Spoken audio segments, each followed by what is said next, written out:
కార్యం జరిగిస్తే దాన్ని త్రిప్పగలవాడెవడూ లేడు. హల్లెలూయా. దేవుడు ఒక మేలు చేస్తే, దేవుడు ఒక అద్భుతం చేస్తే, దేవుడు ఒక వ్యక్తిని లేవనెత్తాలనుకుంటే, దేవుడు ఒక వ్యక్తిని నిలబెట్టాలనుకుంటే ఆ ఆశీర్వాదాన్ని ఆపడం ఈ ప్రపంచంలో ఎవరి తరము కాదు. హల్లెలూయా. కొంతవరకే మనుషులు లాగాలని ప్రయత్నం చేస్తారేమో ప్రాబబ్లీ.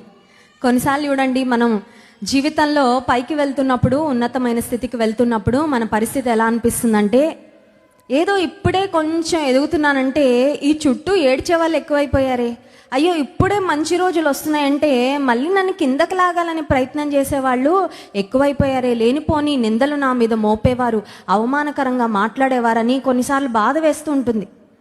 కానీ ప్రియమైన దేవుని బిడ్డలారా గమనించండి, ఒక సమయం వస్తుంది, నమ్మకంగా దేవుని మీద ఆధారపడితే ఆయన ఏ స్థితికి లేవనెత్తుతాడంటే ఇంకెవరైనా పట్టుకొని కిందకి లాగదామన్న వాళ్ళకి అందమండి, మన కాళ్ళు అందకుండా అట్టి స్థితికి దేవుడు తీసుకువెళ్తాడు. హల్లెలూయా. పక్షిరాజు యవనము వలె నీ యవనము క్రొత్తదగుచుండునట్లు మేలుతో నీ హృదయమును తృప్తిపరచునడి.